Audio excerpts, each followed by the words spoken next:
திருப்தியாக இருப்பீங்கன்னு நினைக்கிறேன். நான் உங்கள் Aruna Selvaraj. First of all thanks to 1000 subscribers. ஒரு 1000 பேருங்கிறது வந்து என்னை பொறுத்த வரைக்கும் ஈஸி கிடையாது.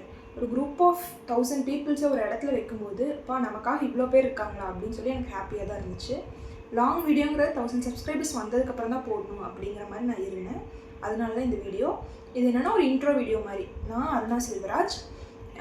எங்கள் ஊர் வந்து பழனிக்கிட்ட ஒரு சின்ன கிராமம். இப்போ நான் வந்து ஸ்டடீஸ்க்காக கோயம்புத்தூரில் ஸ்டே பண்ணி படிச்சுட்ருக்கேன். இனி வீக்கெண்ட்ஸில் வந்து நான் லாங் வீடியோ போடலாம்னு சொல்லிட்டு இருக்கேன். இத்தனை நாள் நீங்கள் பார்த்த ஷார்ட்ஸ் எல்லாம் எப்படி இருந்துச்சுன்னு சொல்லி கமெண்ட்டில் சொல்லுங்கள். வேறு எந்த மாதிரி வீடியோஸ் தான் போடலான்னு சொல்லிட்டு நீங்கள் கமெண்ட்டில் சொல்லுங்கள். பெருசாக சொல்கிறதுக்குலாம் வேறு எதுவுமே இல்லை, அவ்வளோதான். தேங்க்யூ. வாழ்க வளமுடன்.